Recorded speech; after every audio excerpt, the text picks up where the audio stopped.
Hello, I'm William Gallagher, and this is 58 Keys, which for 2 years now has been for writers like you and me who use and write on Macs and iPhones and iPads.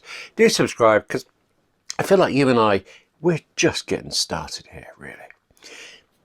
Partly because, as this first goes out in February 2022, it is the second anniversary of 58 Keys, but actually mostly because the subject completely demanded it. This is a long edition of 58 Keys. It's 58 Keys, 3 Biscuit guide to Apple Pages on the Mac. And it joins the growing playlist rather, of 3 Biscuit guides in hopefully being like one video, a one-stop shop to tell you all you need about a key writing app. Check out the playlist, but also do check out the YouTube description for this one, because in there you'll find an index to this video so you can jump around to whatever you want to know. Okay, and do consider at least a 4th biscuit just this once. So this video is about pages on the Mac, but it's close to identical on the iPad, the iPhone, and kind of the PC. There is no Apple Pages for the PC, but there is iCloud.com. Now, should you ever need to do this, and I have actually, you can go to iCloud.com and sign in with your Apple ID there, and you get a full Mac-like version of Pages right there in your PC web browser. It's kind of a workaround. I've only used it when I couldn't get to my own Mac or my own iPad or actually my own iPhone. So I've used it once, really. But anyway, back on the Mac, proper Mac, the real Mac, where we belong. Let me show you one little extra for opening up existing documents into Pages. Now, you can open Pages itself from the dock. You can open it from Spotlight or from Alfred, which is one of the Spotlight replacements. I happen to use that. It's 58 Keys about it, linked below. Once you're in Pages, you know you can choose File, Open, and then just go off and find your document. Or you know that you can double click on any Pages document on your Mac. If Pages is already open, then the document opens. And if Pages is not already open, well then Pages launches itself and then the document opens in it. But you can also do that last bit with Word documents going into Pages. Double click on a Word document and have it open automatically in Pages. Actually, if you haven't got Word on your Mac, I think that's what happens anyway, but I do have Word. I have Word on my Mac from a previous client who required me to use it, and they paid for the subscription account. And even though that work's gone, I keep it around for no very good reason. Even so, I can change this. If I find a Word document and do this, select it, call up Get Info, that's Command I, or File Get Info. Look there for Open With. It's probably going to say Open with Microsoft Word, but you can change it to anything in that list, including Pages. And if you change it for this Word document, you change it for all Word documents on your one current Mac. Anyway, one more thought actually before we even get into using Pages properly. You can also drag documents onto the Pages icon in your dock, and it will usually highlight. Not sure why going darker is called, well, slightly darker is called highlight, but it is. And what it means actually is not that you've successfully hit the target. It means Pages has looked at the document that you've dragged on top of it and has decided, it has determined that, yeah, it can open that particular type of document. So it always highlights for Pages, Word, plain text, probably 100 more. And it doesn't highlight for PDF, for Numbers, Excel, Final Draft, none of those. Don't assume though that this means that Pages can open these certain documents well. It just means that it can at least open them enough that you can read them. That's it. That's more than I intended to say about opening documents. Let's make a new one. File, new, or Command N, you're done. That's the end. Thank you for what, yeah, not quite, well, not necessarily quite. Most of the time that is exactly it, but by default, in Pages, if you go to make a new document, then you are shown this thing called the template chooser. Apple provides countless? I can't be bothered to count. Quite a lot of pre-designed documents for you to choose from. I'm not knocking them in any possible way. I've never bothered counting. I've never bothered going into any of them, and I'm never going to, because for me as a full-time writer, Apple's templates, they're no use to me. They may very well be of use to you though, and really seriously underline this, I am not criticizing them. I'm not criticizing any of them in any way. Every one is really well designed. It's got a great layout. It's got text that you replace with your own, images, charts, graphics, videos even that you replace with your own. Talented people made great templates for us to use, but every template is really built for writers who print things out, I think. I think there's actually a strong argument that we should all print out a work, because I do believe it is true that actually editing on the page, on the printed page, is better, is easier than editing on the screen, but I don't do it. In the whole of 2021, I printed out one single 3-page document. I write text that usually goes, straight into a website, or it goes straight to a publisher, and they're the ones who have to deal with formatting and with layout, and they deal with it because on account of them being infinitely better at it than I'll ever be. So yeah, that's one reason. I don't want to take up your time talking about templates that I never use and don't know enough about, except for 2 things about them, 2 important things. First, because actually you've already spotted it on the screen, take a look at that 2019 invoice template. It's for an arts organisation that I quite often work for, an arts organisation near me called Writing West Midlands. It's an arts body that I like very, very much, and I feel privileged to get to work with them.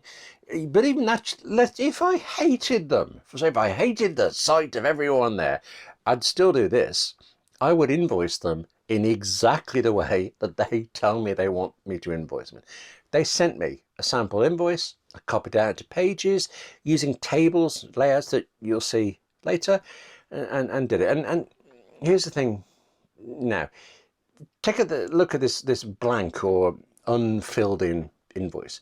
Once I'd done this, once you've done a document like this, you can then go to File, Save As, Template. Now pick Add to Template Chooser. This puts that template that you've just created in that big list, this countless list of other templates that Apple have provided. The countless templates on your Mac and on your iPad and on your iPhone. Any device, any copy of Pages, as long as it's yours, as long as you've done this blank template will be there when you want this invoice template or whatever it is. Here's the other thing though.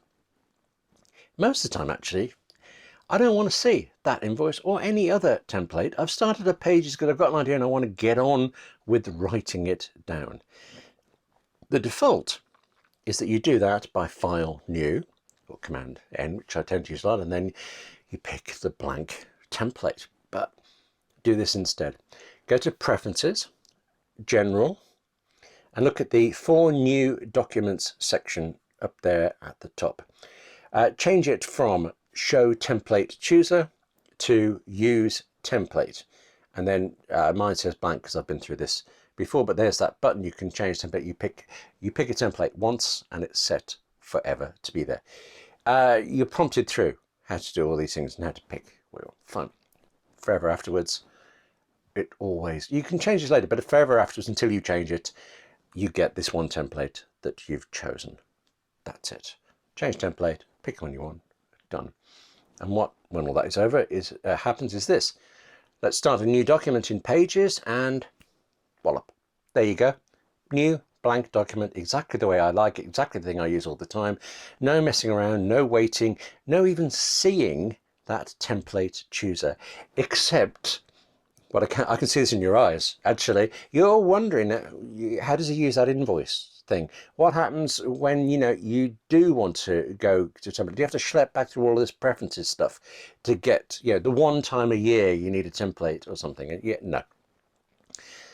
Go to create a new document just as usual, but I don't think there's a command keystroke for this. Choose File, New, and at the same time hold down the Option key as you do so, and see New changes to New from Template Chooser, and then away off you go.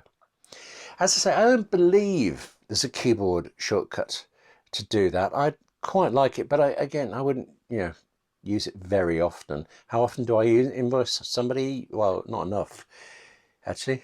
Anyway, finally, a new Pages document opens, and we've got a blank page, this large pane of formatting to the side, but other than that, it is a blank document. Actually, there's the format pane to the side, and there are controls around the screen. Apple would like you to just now get on with it, please. You're the writer, off you pop, get some writing. And yeah, Apple has a point there, but Apple's aim of making Pages look quite bare and certainly make it look simple, make it look simple enough that you can just get on with your writing. Well, I think it's belied slightly by this whacking huge format pane in your face. And it's also, I think, the reason it's quite common that people believe Pages can't do much. Because Microsoft Word, it practically demands that you learn the manual, and everything is in your face, and Pages, not in your face, doesn't want you to even think about Pages and tools until you want them. Consequently, it's actually easy to assume the Word is more powerful than Pages. Actually, Word is more powerful than Pages, but there's a limit here. Before we write anything, let me show you around. First, let's just close this format pane and take a possibly too fast trip through the toolbar at the top.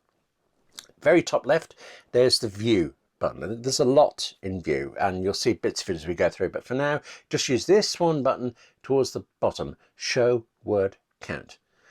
This, and actually every other View option, they're also available in the various menus, and in this case, it's View and then Show Word Count. And both that menu and this button, they are toggles, which means that Show Word Count, when you've selected it, changes into Hide Word Count. I keep calling it a word count because, well, that is its name really, and that's what I use it for, but there is more. You can click on it to see the page count or the character count. And the way I write, I tend to keep just going down the page, right? So there's a word counter button, that's very nice, but I reach the bottom and soon the word count is in my way. So there's this. You can drag it anywhere you want on the screen. Plus, I don't know if you like this, but I regularly need to know how many words there are in just a portion of the document. So what would I have done? I might have made notes at the top, and I'm not counting those. Or I might have thought, yeah, I'm not sure about this paragraph, and I kept it somewhere else, like a draft paragraph. And whenever you've done that in one document, the total word count, well, effectively it's wrong, isn't it? But select some text, show the word count, and the word count shows the count of words in that selection.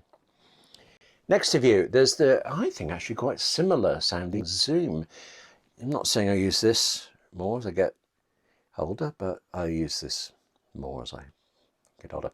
Then there's Add Page, and I don't use this at all. To me, Add Page, it's less a word processing tool because you keep writing and pages keep adding, you keep going. It's more for when you're doing, I think, quite intensive layout, when you're formatting magazines or books. And when I am formatting and laying out magazines and books, though, I don't do it in Pages. I do it in either Adobe InDesign or Affinity Publisher. Recently, mostly Affinity. Basically because they're better at it. That's what they're there for. Next, Insert. Yeah, but hold that thought.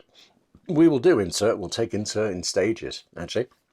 Whereas, we'll fly through Table, Chart, Text, Shape, and Media, and we will fly through them all right now. Because each of them is kind of the same thing. Each is a way to add something into your Pages document that you haven't written, that you haven't typed out. And again, to my mind, anything that isn't your writing comes later. It comes after you've written. So you and I will talk about this after we've written some things, okay? Almost done on the tools. There is Comment, and way over there, Collaborate. The two buttons are separated like they've been naughty or something, but they are actually quite related. They're to do with working with other people really on the same document. And again, that's coming later. Do look in the YouTube description for like bookmarks to these sections. This leaves us format, by the way. Pane, you've already seen that, and you're going to see it quite a lot again. Wait, sorry, P-A-N-E, pane, not, you know, ow. Whereas for real ow, potential ow, there's document, where you could mess up your entire manuscript. You're not going to, but you could. The thing with document is you might never even open this document button, but you could, and there are some handy options in there. And again, some of them will come up as we go through. But overall, so you know what's there, this is where you make large scale changes to your document. It's where you switch from Europe's A4 paper size to America's US letter, for instance. And whatever page size you happen to be using, this is also where you can alter every single margin forever. That's Rector Doc. Well, a long time here. Now you know the name. Actually, you don't have every control, although frankly I think you already did, because every single one of them was written underneath it. But now it's time to see what they all do, what benefit they have for you and I as writers. And we're going to do that by using them in a real document. This is for want of a better word, it's a real document, something I actually wrote. It's the latest in a series of short stories I write for a friend's son every Christmas. What you're seeing is the finished story, but take a look at this. File, revert to.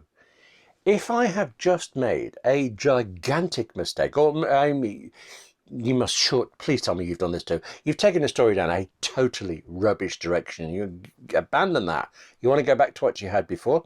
I could choose revert to previous save.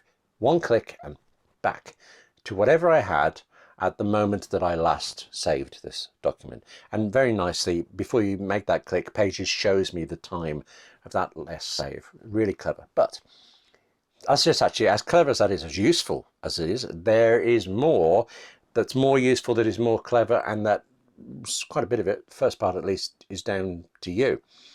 So yeah, you've just written some utter rubbish, but it's funny, isn't it, how yesterday's utter rubbish can contain a good idea that you want tomorrow. So I suggest always do this. Select all of your new text, all of your text actually, for that matter, the whole document, whatever it is, copy it, save it somewhere else. That can mean, for example, opening a new Pages document just for this stuff, and at times I've done exactly that. I've made a document called Offcuts or something and just pasted in all that rubbish as I come to it. Well, I've never read it again, but could have done. However, I also use a clipboard manager, and that's a bigger topic than we can go into today. There's a 58 keys about it, link below as ever, but short version. Since I have this clipboard manager, I can copy text out of Pages and forget all about it. As long as I paste it somewhere, any document, sometime, is it the next week or the next month? Can't remember. It'll stay there in the clipboard manager waiting for me. So, okay, when I do that, I don't end up with an offcuts document I have to rely on me remembering within a week or a month or whatever it is. And I just checked this and I've already forgotten what it is. Even so, even with my unreliable mind, that seems better than me than trying to remember, trying to work out what exactly have I written since the last time I saved. So actually, because I think I've done the clipboard manager, I've done the offcuts, I'm pretty sure I've never pressed revert to previous save, but I have done this. In the same menu, browse all versions. Current document there on the left, last saved version on the right, and all previous saved versions behind it. You can go through them all, back and forth. Pick any one of them, click on that restore button, and that entire old version replaces whatever was the current whole version. Even more useful, I think, though, is this. You can click into any one of those old versions, select some or all of the text there, then click done to come out without reverting to any old document, and then you can just paste in that text into the current document. Maybe this is just me, but I am far more likely to think I wish I still had that paragraph, that old paragraph, that thing about the thing, More likely to do that than to wish I hadn't written this new version. I thought, yeah, well, quite a bit more likely. Anyway, you get this ability to scroll back through old versions automatically. Don't have to set it up, it just happens in Pages. I don't actually want to risk overwriting the story with any of those older versions, or actually, I'm going to show you things. I don't want to accidentally delete bits when I show you more things you can do with Pages. So let me do this. File, duplicate. Now I have a brand new copy of the document with practically the same name, but not quite. Here's how you change that name, this document or any other. Hover the mouse up by the title, you get a drop down menu, and that's where you can rename it. It's invisible, isn't it, until your cursor's there, which is a bit annoying. I have a friend actually who can never find it, and so her book is called something like Blank 44. I actually really like that title, and it's just because she hasn't got around to rename it. You look for it on Amazon. There's also a thing here about tags, and I'm not going to go into this much, but in brief, I could type words here like Christmas, story, dogs, I don't know, and then later that might help me. Well, it would help me find this document if I've forgotten the title this time next year when writing the next one. But now what we've got here is a copy of a document, and actually the original is the only document I printed out in 2021 at all, which means it was also the only document where I cared about headers and footers. Not true. I've just delivered a radio drama script to the BBC who did that yesterday, and in that I've used headers and footers, even though actually in that case I wasn't nobody prints this stuff out, you just email it around. Headers and footers though. The first time you try headers and footers, it can be a bit tricky and a lot of exasperation, because the very first step is another one of these invisible things. You've got to find invisible boxes on the screen, and you know, good luck with that. It's actually, for some reason, it's usually slightly easier with a header because you can see a gap between the text and the rulers and the tools at the top. Easier with header than the footer, but same thing. You move your cursor into that area just under the toolbar there, and you usually see these three boxes representing the left, the middle, and the right of the header, usually. If you do not see them, well, then most of the time, you've just missed. Really, you've just put the cursor in the wrong place.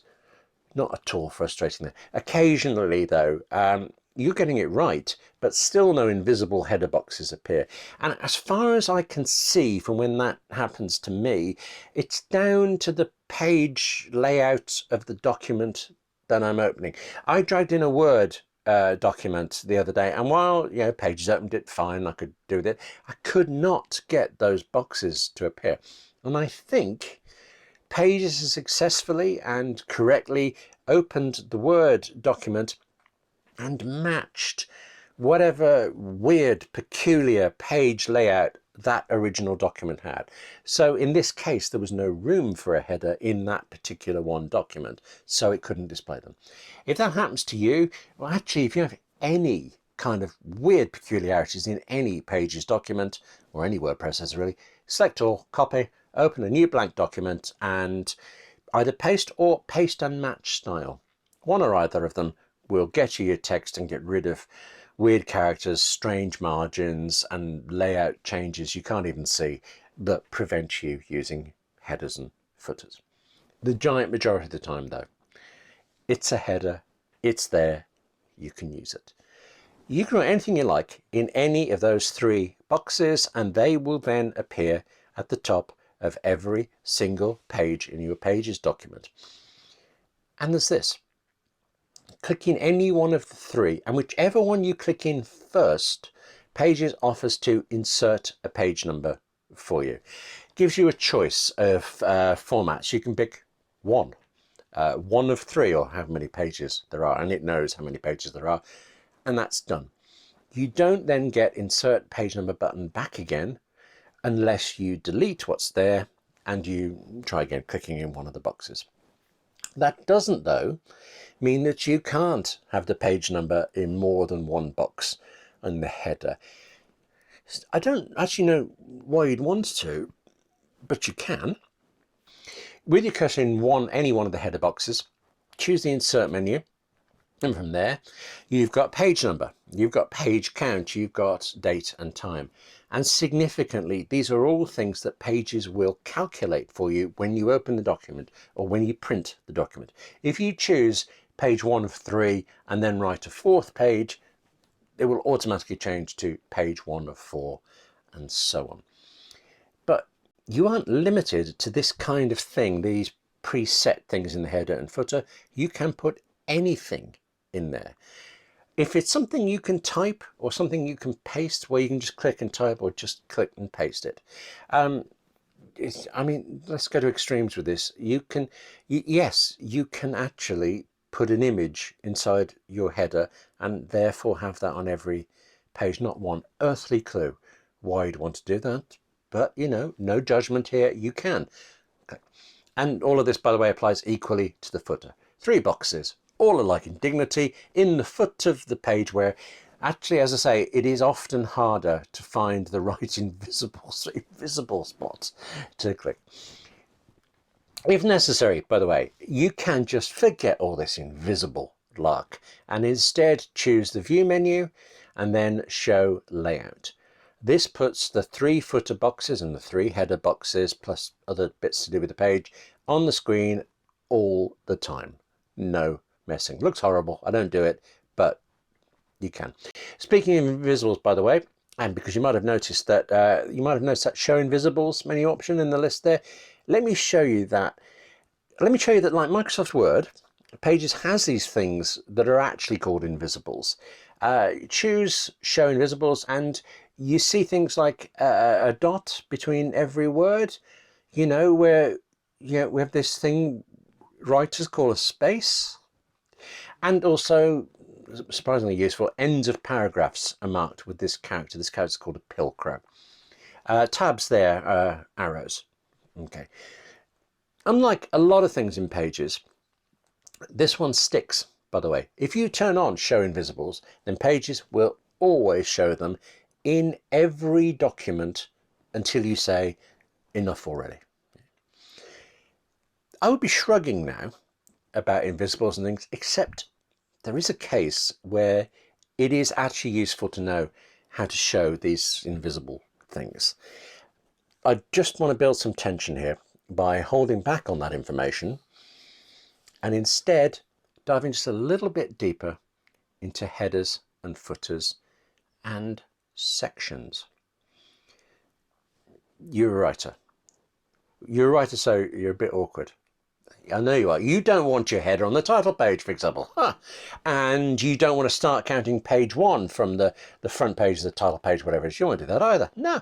Plus, sometimes you want front matter that's numbered in Roman numerals before the main body of the... You're so fussy as a writer. But what you need in order to be fussy like that is this thing called sections.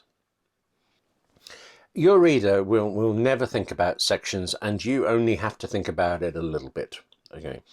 But if you do divide your Pages document into these sections, it's a lot like having several documents all stuck together so that they can have different page numbers on them, the Roman numerals or this. They can all start on page 1 or page 10 or page 99. Actually reminds me, Paul Reiser, he has a book called Couplehood. And it starts, paperback book starts on page 145. So in moments, you're reading it, you're on page 150. And I remember him saying, you feel like you're accomplishing something and I get credit for writing a bigger book. Everybody wins and it costs us nothing. That just popped into my head. I'll find a link to it. I'll put a link to Couplehood in the description. I enjoyed that book hugely. Anyway, let me show you with this enormous 3-page document. Click where I have decided I want to start a new section, where it is that I want a new header and footer and new page numbers. Done that, choose Insert, told you to be in the Insert book, Section Break, and actually do this from either the menus or from that handy View button. Now you're on a new page and the header is the same. Open the Documents pane, up to the right there, click on Section and then untick Match Previous section. And then down below that, that's where you can choose to hide the header and footer on the first page of any document, by the way, or actually the first page of any section. And you can have it so that the page numbers start at 1 from here, or 10 from here, 145, whatever it was, any number you like. Plus, you can have page numbers in Roman numerals in this section, or you can choose that they be letters, and you set all of that here. And notice one little thing. There can be something a little odd. You make this section, you go back, you go into the headers to change things, and you may never see this, but sometimes I have. You'll have inserted this new section, and even though you want it to start the page number starting again from 1, it doesn't do it. If that happens to you, well then obviously first thing to do is be sure to click that Start At button. Has been done, but you did. Then choose the up and down arrow a few times, change it from starting at 1 to starting at 2, 3, 4, 5 or whatever, and then immediately use the down arrow to go the other way, 5, 4, 3, 2, whatever, back down to 1. I can't account for why that is sometimes necessary, but I have found it necessary. I mean, okay, at a guess, right, I would say it might be to do with how I've done this. I put a section in the middle of existing text. If you or I were writing from the top down and adding sections as we went, then I think that's where it probably all tends to be fine. I don't know, but notice too, there is actually a button called Create a New Section, menu button here. And at one point, actually, when I was trying to fiddle through this and work out something, I remember I have used that in order to somehow force the page number back to number 1. Section breaks, they're one thing. Page breaks are another. You want to start a new chapter, you want it to begin at the top of the next page, so you put in a page break. Insert page break. And that one is so common, isn't it, that there is actually a keyboard shortcut for it. So just put them on my extended keyboard, for example. Here I've got the extended keyboard with numeric keypad. It's Command and the numeric keypad's a return key. I did check with this, and Apple says that on certain other keyboards it's Function Command Return. Page breaks, section breaks. There's also line break, which to me is just like hitting return in the middle of the line. And there is column break. And again, this seriously could just be me, but sorry about it. When you start thinking about splitting your text into columns, I think you've actually left writing behind and you're into page layouts and design, which is useful and things, but getting into formatting, we really need to write things first. Okay, we've got to get some writing down.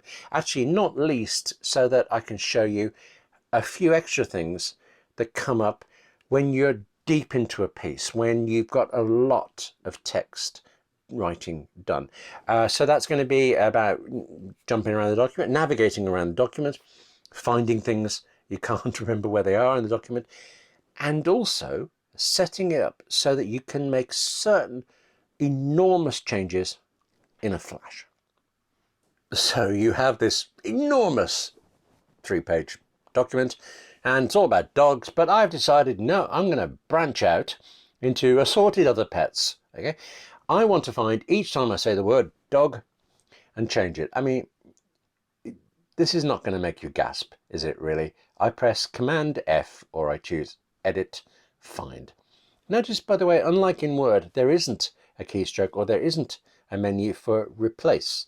What you get when you choose Find is always Find and Replace. And I suppose it's kind of, you're an adult. Apple thinks, yeah, it's up to you. You can cope. Make your own choice about whether you also want to replace things or not. And I'm fine with that. I am now searching for dog. And it's showing me how many occurrences, surprisingly few occurrences of that word there are in a story about dogs. I need something more, for example. Let me search instead for George. Okay, there you go. That's much better. In this Find dialog box, we've got a line for what we're searching for, a line for what we want to replace it with, if anything, and also these arrows. They take you back and forth through each occurrence of the word that's that's been found, really. And notice this, please. You don't have to close this find box. With it still open, you can click into your document, you can make any edits, change anything or everything you like, and then click right back into the find little box there and just carry on. I don't think you're the sort of person who just changes dog to cat, though, or George to Susan or something. I think you do things that are a bit more interesting, like change every colon to an M dash, and not just an M dash, obviously, but if you're doing, you need a space, then an M dash, then a space, don't you? That's easy enough because you can actually type a colon into find, and then you can type space, M dash, space into the replace box. If you don't happen to use M dashes much, by the way, then you get it on the keyboard by, funny, after Option dash. I have to think about that. I use it all the time. I still have to think about it. So you type Option dash. You can type that. You can type a space. You can type a colon. Fine. Sometimes, though, you will have something like this. Just a list of names, and you would rather it look like this. To do that, remember those invisibles? It's time to bring them out on stage. Show invisibles. Then select one of these Pilcrow characters, the paragraph marker or the return marker if you prefer, and then under the edit menu, choose find and then use selection for find. Nothing happens. But if you now choose find, the return that you selected, the Pilcrow that you selected, it's in the find box. It's showing it in code, if you like, as a \n. And now you know that return, or rather n for new line, is \n. So now you know you could just type that directly into Pages and it would work, but I didn't know it, and now we have it there. In theory, though, you should also be able to skip that use selection for find. I don't know why it's a separate section. Why can't I just select the Pilcrow, choose copy, and paste it myself into that find box? But you can't, and I do not know why. Also, because I had to think about this before it made any sense to me, notice how where the /n is in the find box, there doesn't seem to be a way to do, there's nothing else there. There's nothing else you can do in this dialog box. All of the controls are grayed out, and you can't click on any of them, it seems. But there's a reason for that. That's because in your original document, the way I did it there, the Pilcrow is still selected. So everything is focused on that rather than the whole document. Click on one of the arrows to the bottom right and you deselect that one Pilcrow and you make Pages search for the next one. Instead of just the next one though, what it does is it finds and selects that next one and it highlights all of them, and that's where it tells you how many there are too. And now you can just click on replace all and we're done. Yeah, nearly. I personally have to go in and replace that final, the way I've done it, I have to replace that final comma and space after Abigail, replace it with a full stop. But the longer job of changing a column of names into a paragraph is almost completely done for you automatically and pretty much instantly. There is actually a way to do even that last comma. There is a way to say change every third comma into an exclamation mark, but not in Pages. You need an app that can handle regular expressions, which probably isn't a topic for another 58 keys someday, because I know regex, as it's called, enough to use it on occasion. I don't know it, don't understand it anywhere near enough to show you anything useful with it. Sorry about that. Whereas I can show you this because I've been asked about this. Completely different. Let's look what happens if I type a made-up word like Felgekab. Please don't look at me like that. Don't pretend you're shocked that it got underlined in red. And if you happen to know where the word Felgekab comes from, well, let's just keep it a little secret. Any word at all that isn't in Pages dictionary gets underlined in red in case it's a typing mistake. Pages will do that to every such word, and you're the writer, you can ignore every such word. It is completely up to you, but I offer that actually the red underline is a bit distracting. It's not as if the document prints out with red lines. It's not as if you send a PDF or a Word copy or something out to somebody else that they see the red lines, not necessarily, but it's still distracting to us as we write. And there are two things that you can do about it. I'll call it three. Okay, you could stop using words that Pages doesn't know, but that's not, yeah, no, you're not going to do that, are you? I mean, William Shakespeare, can't really see him waiting for the results of a Grammarly check of his documents. So I offer that of the two real choices, the best one is to right click on that particular red line, that particular word, and choose Learn Spelling. There is Ignore Spelling, and that will stop you getting the red line, but it seems to come back again on some documents on some other day. Capitalize words automatically, that's a boon and a little bit of a curse. I suppose at least it means I will never be tempted to break a lifetime habit and begin a sentence with a lowercase letter. You know, with Apple, iPhone, it's difficult, but we will not do it. We will not be beaten. Next, automatically detect lists. That's really handy. Just potentially slightly confusing. Watch this, please. If I type the digit 1, and then, I write something, and I hit return, Pages automatically knows to put a 2 in because the default is that listing is ticked on, and same with 3 and so on. Or it's the same if I do Roman numerals, or if I do letters. What's confusing is getting out of this automatic listing. To do it, you hit return once so that the next number, the next letter appears, and then you hit return again. The number disappears and you can continue with writing regular text. You can't, though, then a couple of paragraphs later type 3 or C and expect the list to continue, or D or 4, whatever it is. You have to type an A or a 1 or an I, select it, and then from the format pane, choose Continue from Previous. This is really blurring, I think, from writing into formatting, isn't it? I am truly only ever focused on text. Call me a pure writer or call me rubbish visually. For me, writing is about the text, and I have 3 more things that I want to show you that are specifically about text in Pages. How to create reasonably complicated paragraph indenting, for example. How to give your reader the ability to jump around your document, cross references and links and things. And then styles, a thing that, it's actually better if you know about it before you do any of this, before you've written anything like I just have. Let's do a quick one first. Pages, like Word, it was built back in the day when our job as writers, well, obviously to write things, but then to print things out and send them to people. Yeah, it does include features that will only work when you're using a document on screen, such as bookmarks and links. Bookmarks, they're mostly a tool, I think, for when you write, as a way to note where particular bits of your document are and lets you jump straight to them. But they become useful for readers later in a slightly different way. Do this for me. Select a particular bit, particular word or section, then open the document pane, choose Bookmarks. Click on Add Bookmark. I'll just skip ahead and put a few in. Right.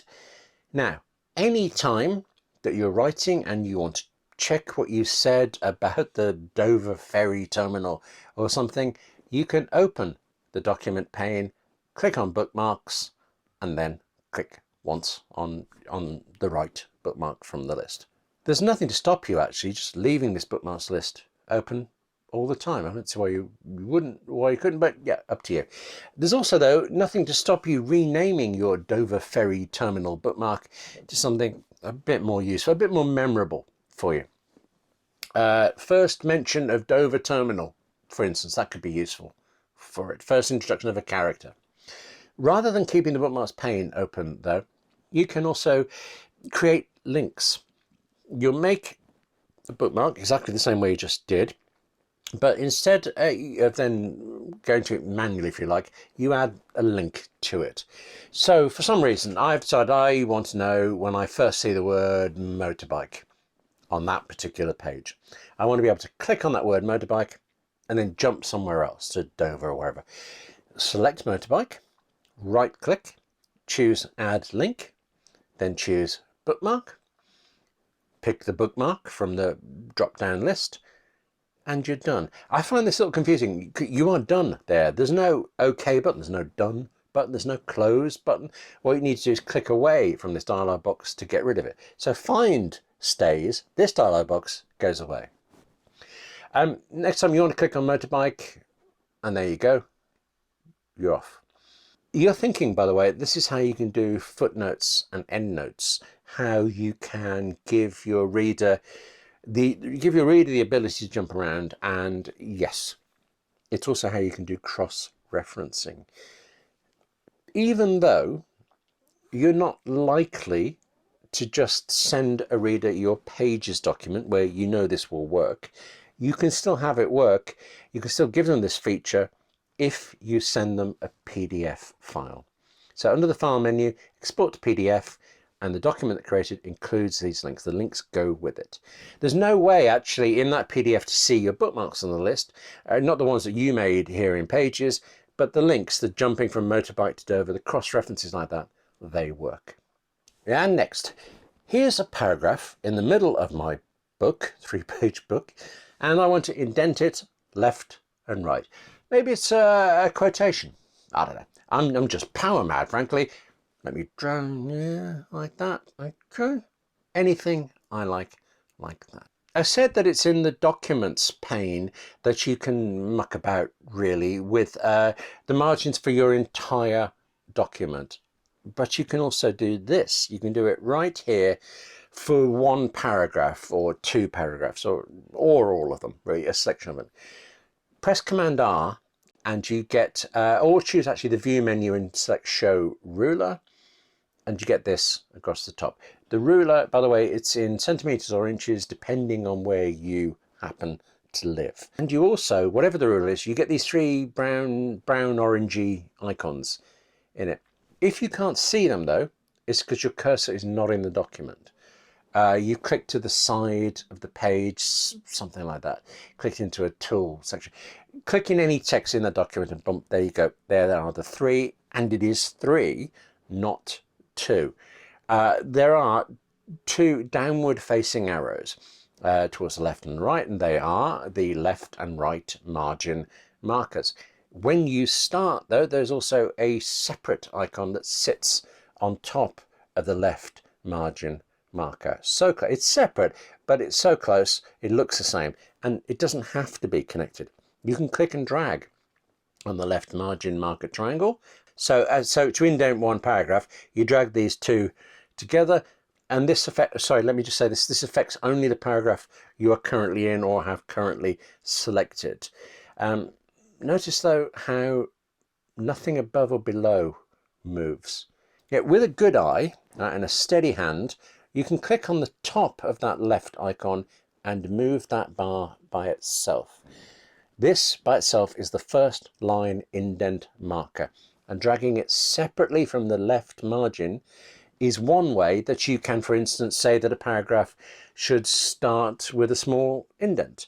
It's also how you can create a hanging indent going the other way, which is handier than you might think. Well, if you need a hanging indent, then, well, there it is. That's exactly 100% as handy as you want. But the same tool, used in the same way, lets you do quite complex text layout formatting like this. This is a Page document. It's in the format of a BBC radio drama script.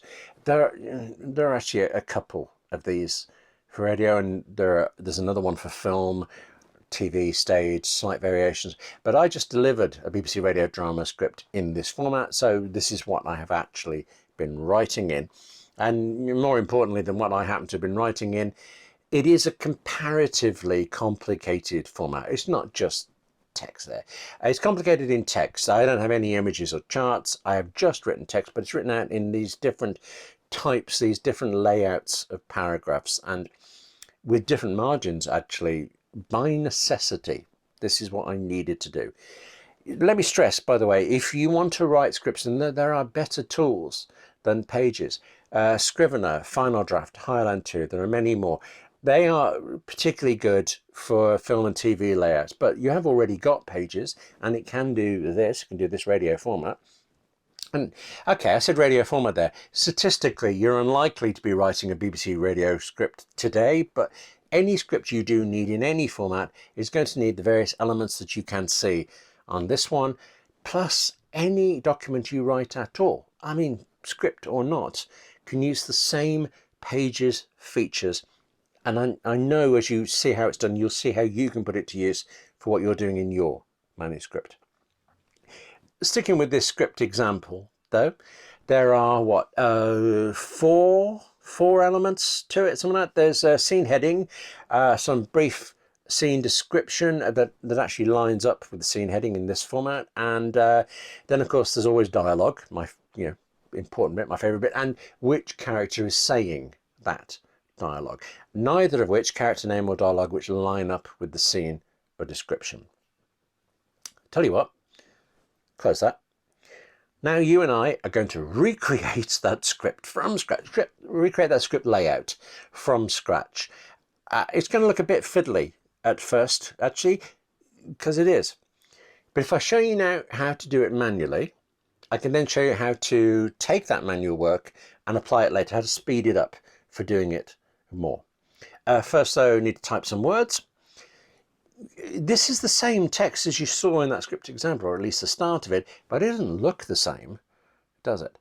However, I can click anywhere into those words, scene 1, or I could drag actually to select both that and the first par of description, but now drag the left margin marker across. And yeah, I'm doing this by eye now. I don't think there are set measurements, there probably are, but I'm doing it by eye, and this looks about right to me.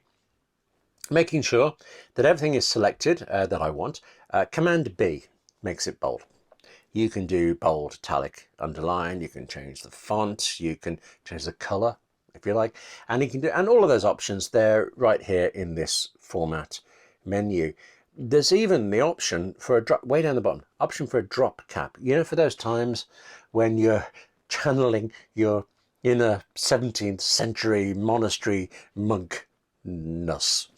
But with the format pane open like this, and with text selected or clicked in the middle, there's also a cog icon. Click on the cog icon, choose advanced formatting there, and you can click to set capitalization. Remember the C and the dialogue were all caps? Set that here, all caps, done. This is important though. You have just told Pages to display that text as all capitals. You have not changed it into all capitals. Anytime you want, you can choose, you come back to this, choose none, and it goes back to however it was you typed it. Okay. As far as the script is concerned, right, well, we're now done with the scene heading, and also, as it happens in this format, with the scene description. Hit return, start fiddling with the first line indent marker. And what I want, where I want them to be, is for the first line indent marker to be ranged to the left, where our regular margins would be if this was a prose document, and then I want for the left margin to be about here. It's easier to see that with some text, isn't it? So here's a character name, colon, and pressing tab jumps you over to the left margin marker where you can start writing some dialogue.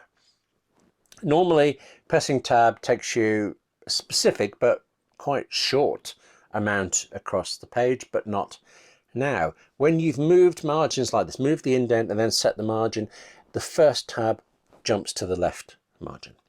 This is effectively a hanging indent, really. I've created a hanging indent. It's just the text doesn't go all the way across this. I've used the hanging indent on the name. I've exploited this to let me have a character name over here, dialogue over there. That is all I want to show you about manually adjusting margins and indents per paragraph like this. But you're a writer. You know that you are never going to do this kind of margin faffing around just once. You're going to have to do it, margin changes, throughout your entire document. If I hit return now, I can write another character's name. Great, colon, tab across, move the I can write more dialogue. We're fine, we're flying. We are absolutely sorted until I want to write the heading Scene 2. There is no possibility that you will stop writing to set up margins again for Scene 2 and then reset them up for that scene's dialogue afterwards, and then Scene 3. What you would do is take just a little bit longer the first time you set any of this up. Right now, if you look at that screen, we really have, I said there were 4 elements, but we have 2 different layouts. There's the scene and description, they're kind of one, and there's the character and dialogue that are together in this particular layout, this particular format. Click in the description. With the format pane open, you've been seeing the format pane all day. There's the word at the top, isn't there, that keeps changing as we do certain things. Ignore whatever it actually says for now. Just click on that downward arrow to the right of it. In the paragraph styles pop-up that appears, you now click on the plus sign. Write a name that describes the layout of this paragraph you've clicked into. So for me, scene description. That'll do me, that's fine. And now come back to the document, click in the dialogue and do exactly the same thing. Format pane down, down arrow, plus sign to make a new thing, write a new name, let's say character and dialogue. Now, our short scene is over. It is time for us to type the words Scene 2. And as you've seen, if I keep the cursor in that paragraph, when we click anywhere in it, or if we select it, we can go to this format, we can click on the word at the top, and we can change it. And immediately the text is changed to bold and to all caps, and the margins are kind of set the way we want at the top. As long as I don't click away, by the way, as long as I am at the end of that paragraph and I hit return, then everything I write from this point onwards is going to be in bold, all caps. It's going to be inset this same way. It will be always in the style of a scene description that I've just created. And when I do want to switch to dialogue, I can write some and I can select it, or I can just go to the format pane, choose character and dialogue from there, choose it from the list, and now everything I write from this point on, everything is in the style of character and dialogue as I've just set up. I keep saying in this style. This entire feature, the way that you can change a paragraph wholesale, if you like, with a single click, is called styles. You don't have to be writing scripts to use styles though, and actually, if the document is in any way complex, or if it's just anything more than a couple of pages long, then you are better off using styles. Take the time to set up some styles like this, and if you're going to be switching between them a lot, well, take the time to do this too. Format pane, click the down arrow, scroll down to a style. The one you're using at the moment, by the way, the one currently in your document has a little tick next to it so you can spot that. Click on the right facing arrow that appears, choose shortcut, then any one of these function keys, F1 to F8. With that done, you can be writing away in your document and then just press F1 to switch to, say, the scene description, F2, and you're back writing in character and dialogue. I wish there were a way to, within Pages, to do something a bit more, something a bit more memorable, really. To be able to press, I don't know, Command-Shift-S for scene heading, scene description, Command-Shift-C, or quote mark maybe, for character and dialogue, but there isn't.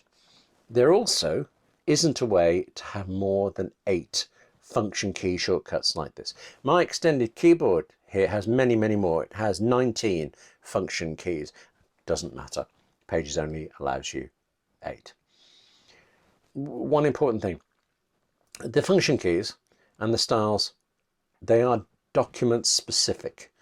So you can have 1,000 pages documents each of which has different styles, each of which has any of these different combinations of function key shortcuts for them, anything you like for it.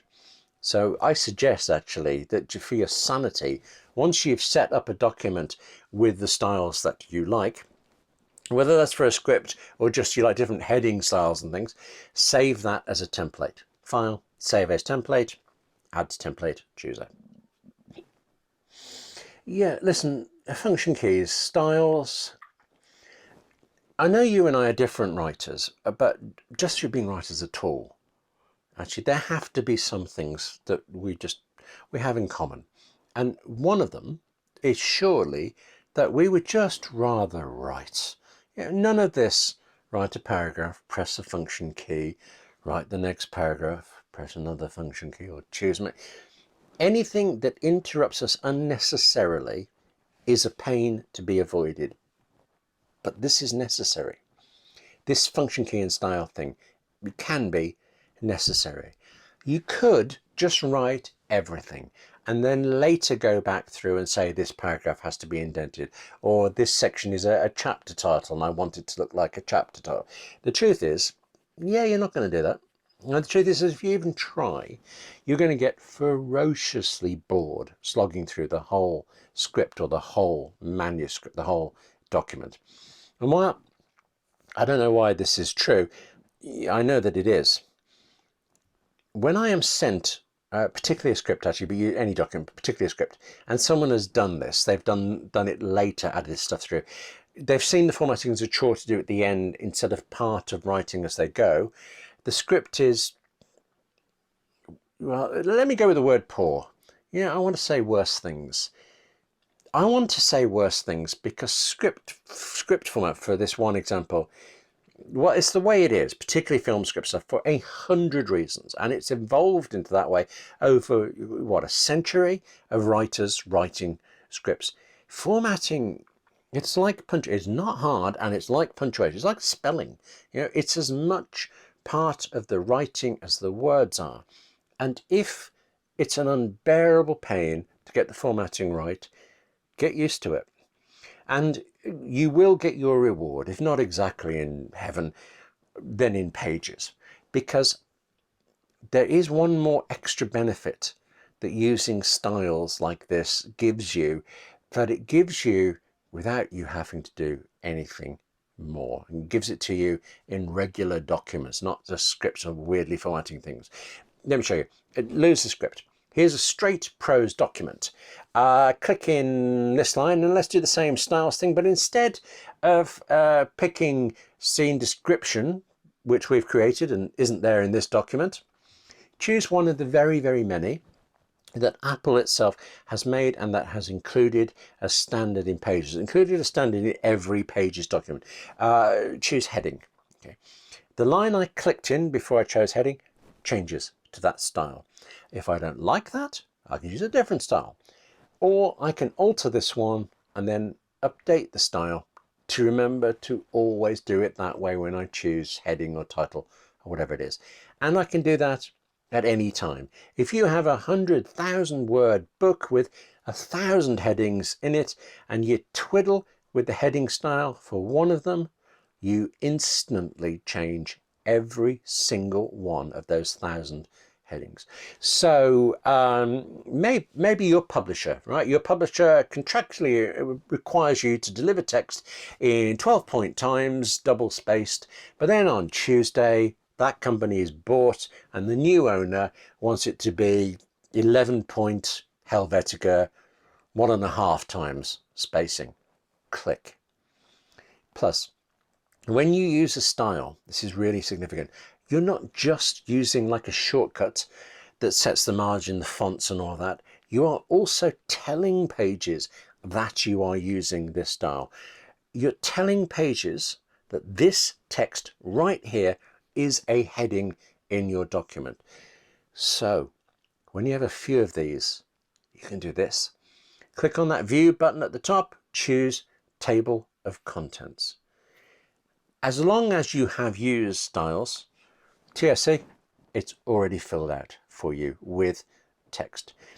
By default, any text that you said was a heading style gets listed here in the table of contents, but click on that edit button, that edit button at the top right of the column, and there you are. You get more options. You can have headings, titles, captions, pretty much anything or everything from the list can be part of the contents. And you see that left and right arrow next things, that means you can indent the contents so that you get a main heading and a subheading. You can rearrange the design as you like. When you're done doing that though, click on the button at the very bottom of the column, insert table of contents, and you'll never guess what that does.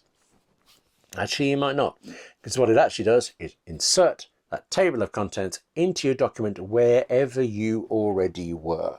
So if your cursor is in the middle of a word on page 119, that's where your contents is going to go.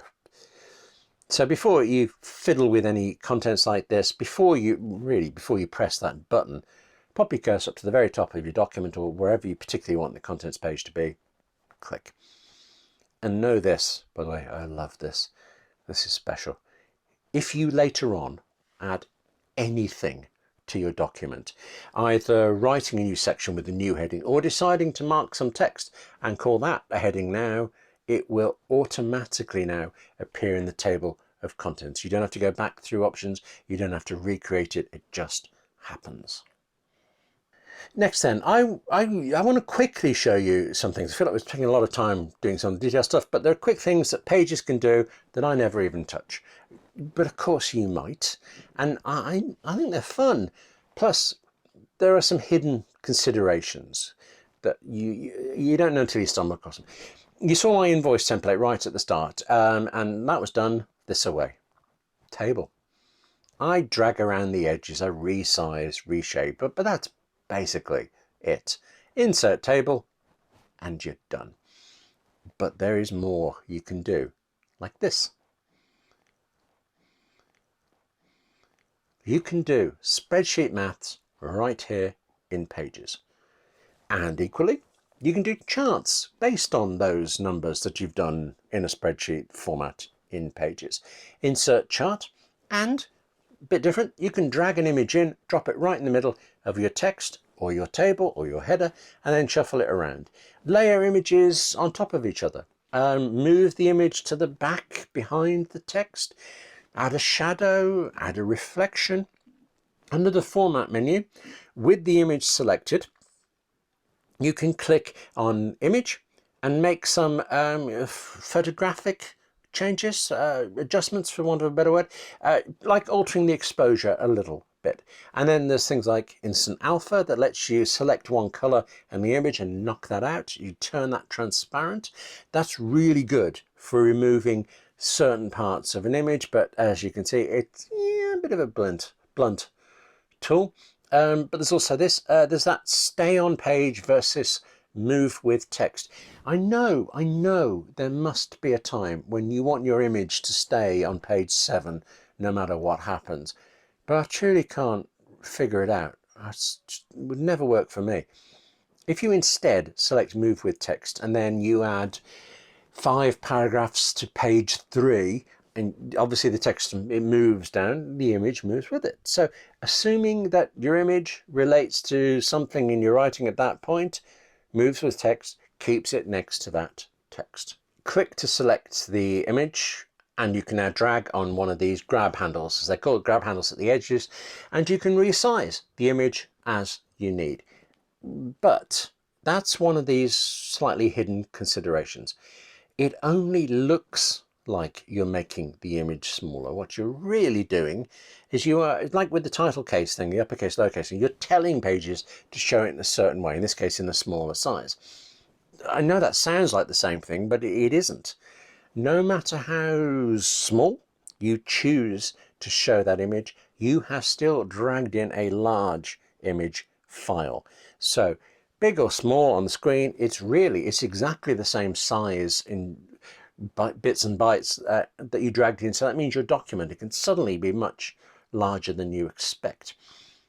You are always better off deciding in advance what size image you want and then making the image be that size before you drag it in.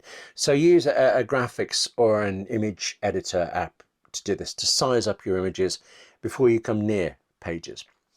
And I think at a rough count there are 11 billion such image editing apps of all prices, all options. I use Pixelmator Pro and I use that to excess, really. If you have dragged in very large images though, if you haven't resized them in advance, well then Pages does include an option to help stop the size of your document ballooning up. Choose File, Reduce File Size. If you do have any images that can be reduced in any way, well, Pages just goes right ahead and does it for you. But speaking of images, well, this next one surprised me. So much I'm practically tempted to use it. Let's make some very large text and then select it. Okay, and now in the format pane, click on text color. That's actually a drop down menu, and under text color there is image fill. Now drag an image into Pages, not onto that text you've selected, but onto this little swatch like box. Drop, and look what it does. You can use all of these layout and formatting tools to make Pages documents that you then print out or that you send as PDFs. But you can also now go further and use them all to make ebooks. I am not going to go into detail on this one because actually there is already an entire playlist of 58 Keys videos about making ebooks and making books as well, and obviously I'll link to that below. Plus, if you want to make truly complex, gorgeous, rich books and ebooks, Pages probably isn't the best option for you. You can do it, and there are all these formatting tools you've already seen, but you might be better off with a dedicated publishing app, such as I've mentioned before with magazine layouts and stuff, Adobe InDesign or Affinity Publisher. Or you can now actually go completely the other way and just write. Write and pretty much entirely ignore formatting. Amazon, for instance, it will make an ebook for you out of nothing more than a straight Microsoft Word file. So you could write your book in Pages, write your Pages document, a file, export to Word, and then go through Amazon's upload process.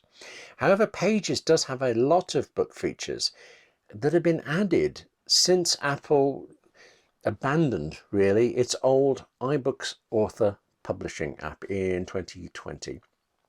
And if you do want to make ebooks in Pages, well then when you're done with using these tools, with using all these format layouts, Apple actually gives you two pretty significant options, particularly handy options.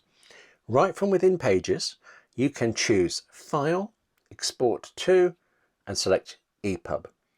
And that's a standard document type, a standard ebook format that you can then take to anywhere you like. The file that it creates, you can pop that off into Amazon Kindle or I think just about anywhere else. And that does include Apple's bookstore.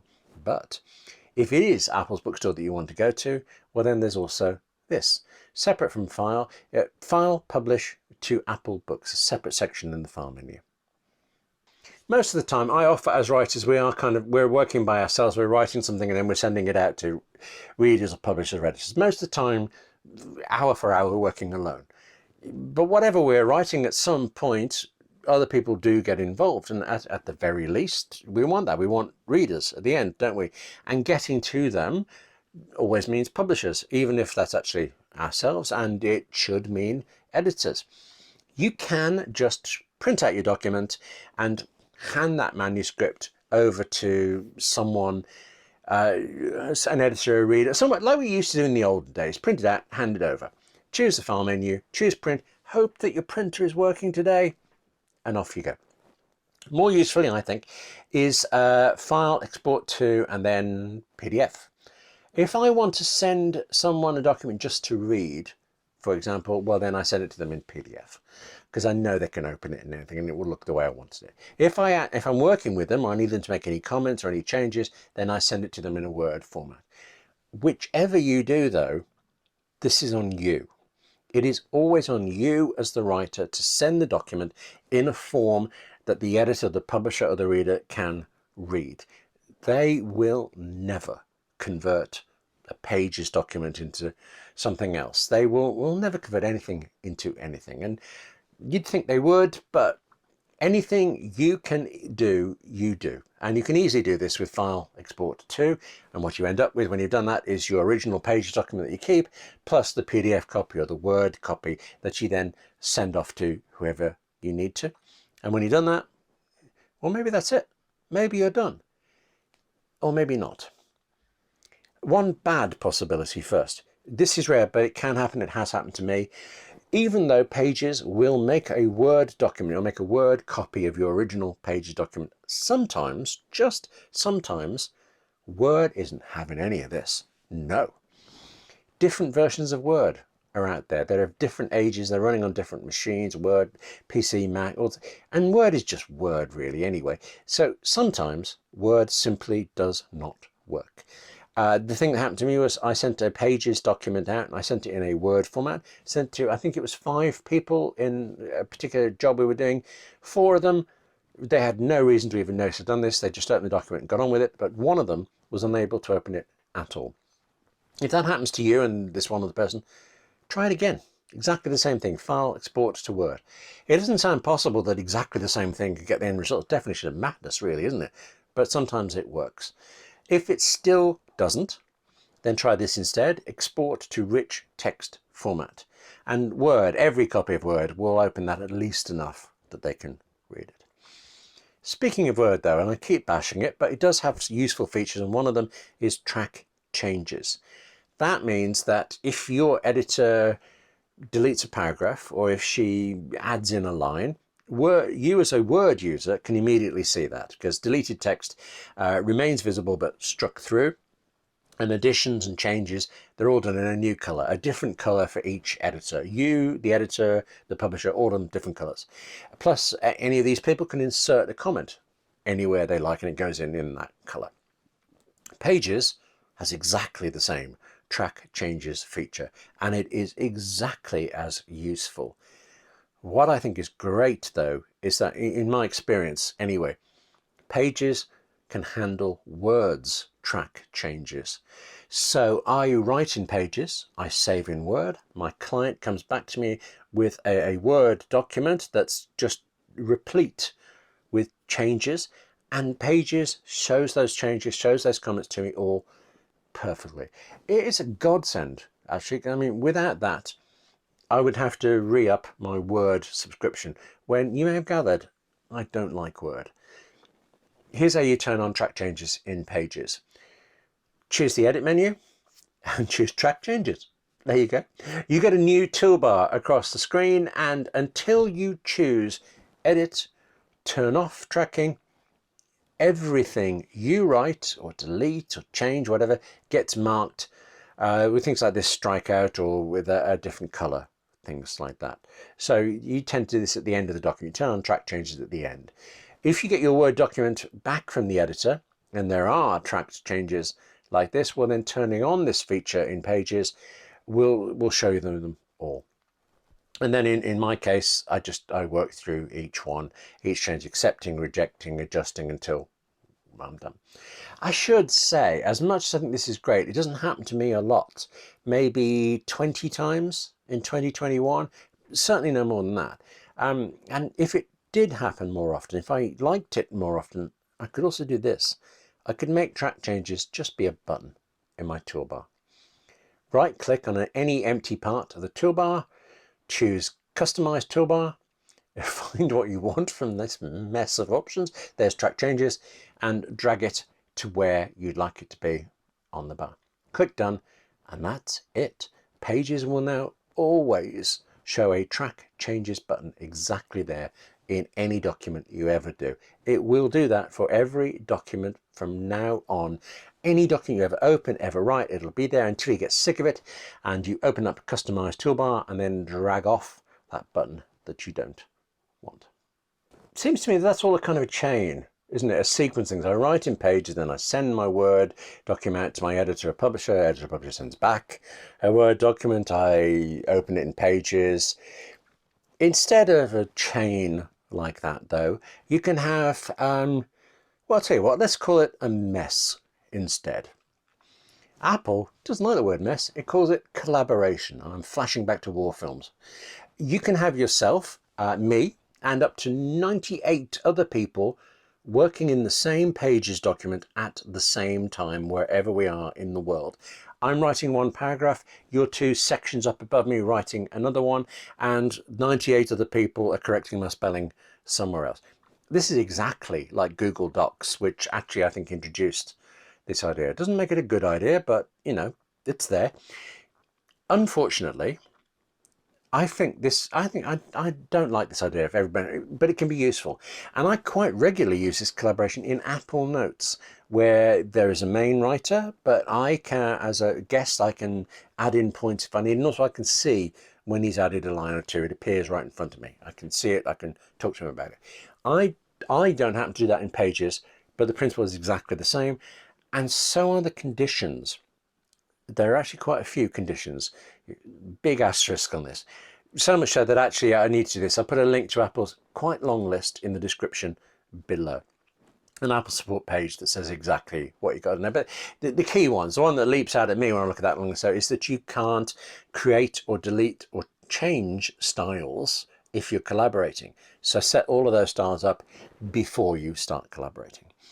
Plus, Apple doesn't seem to say this actually anywhere, but yeah, trust me, everyone collaborating on a Pages document really has to be on the latest version of Pages each, just always. And you also need an internet connection. Apple there specifically says, no, you do not. You can work offline, it says, and have your collaborative changes all sort themselves out, all sync. Yeah, but no. Internet connection, please. Sanity check. And you can only do this, by the way, you can only collaborate on a particular Pages document if that Pages document is saved in iCloud Drive. If it's just in any old folder on your Mac, you can't do it. But fortunately, Pages is going to explain that to you. To start this, open up the document, click on Collaborate. If necessary, this is where you will be prompted to update Pages.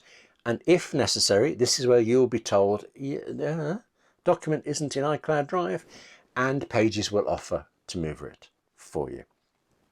Say yes, really. I'd rather move it to where I know it is on just say the drive, but yes. You now get Apple's Share File dialog box, and it is not pretty. It looks fine, looks okay, but I don't think this is Apple's finest hour. The idea, that's fine.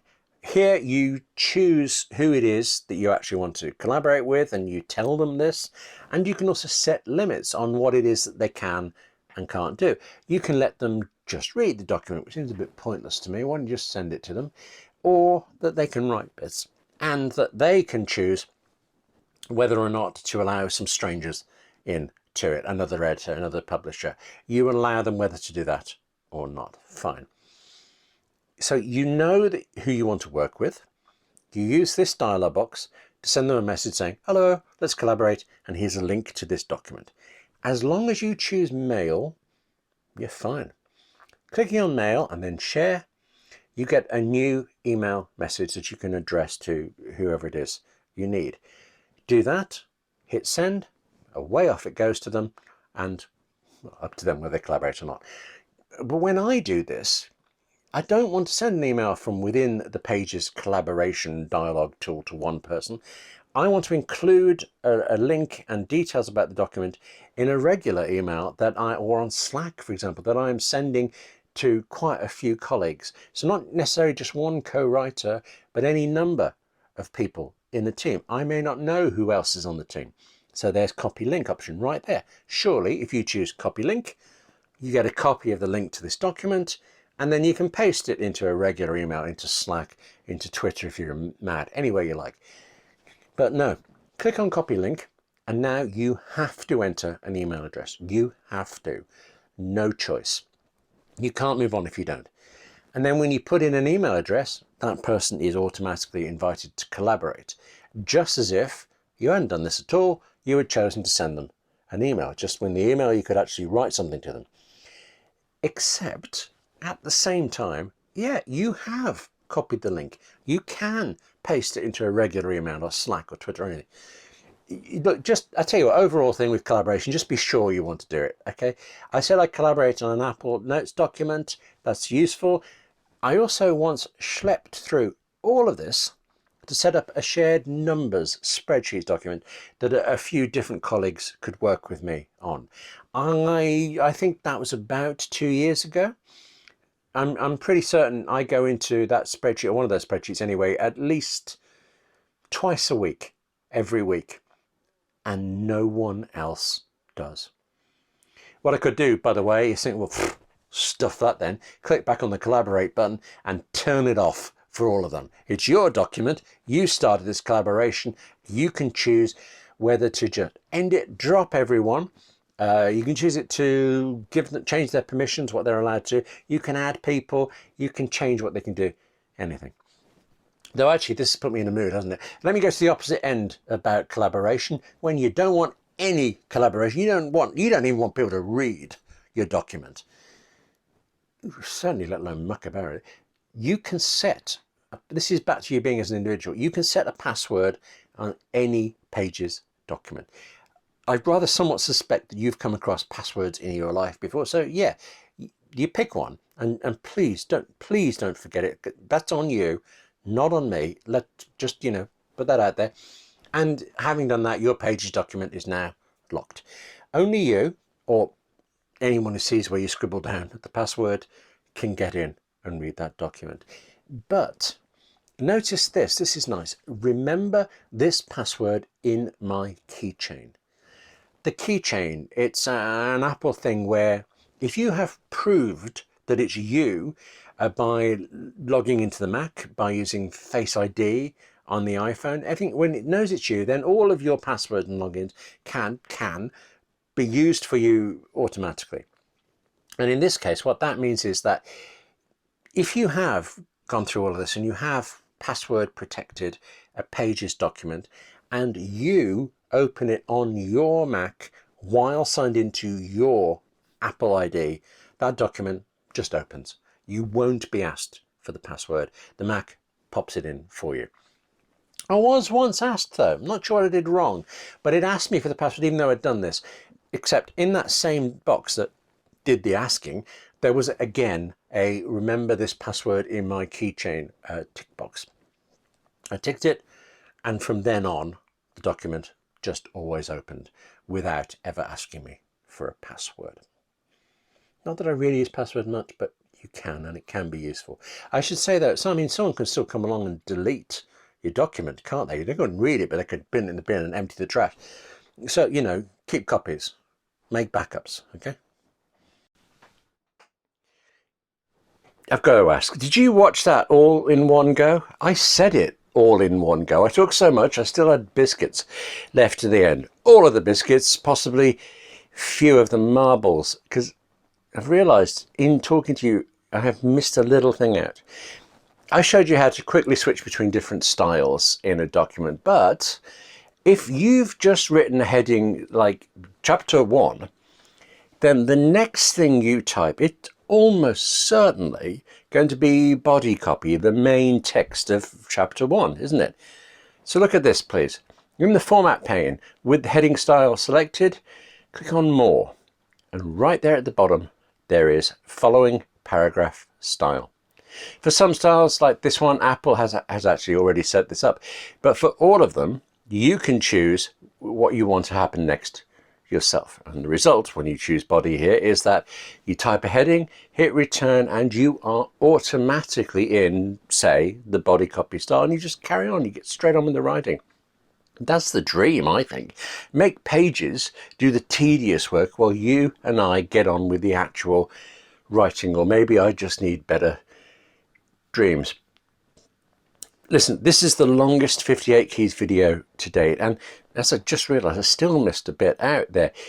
would you mind please letting me know in the comments below whether you think would spreading these 3 biscuit guys out into several episodes, would that work better for you? Not sure where the break would be this time, but could be done. And also, actually, what would you think to a separate 3 biscuit guide to pages on the iPad?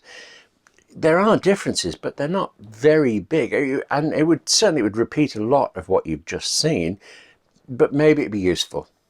Tell me what you think, because I'm just not sure. Thank you very much for watching all of this. Can't quite grasp actually that it's been 2 years since 58 Keys started. What do you think you and I are going to have written in the next 2 years, eh? Write more. Okay, take care of yourself, write more, and I'll see you soon.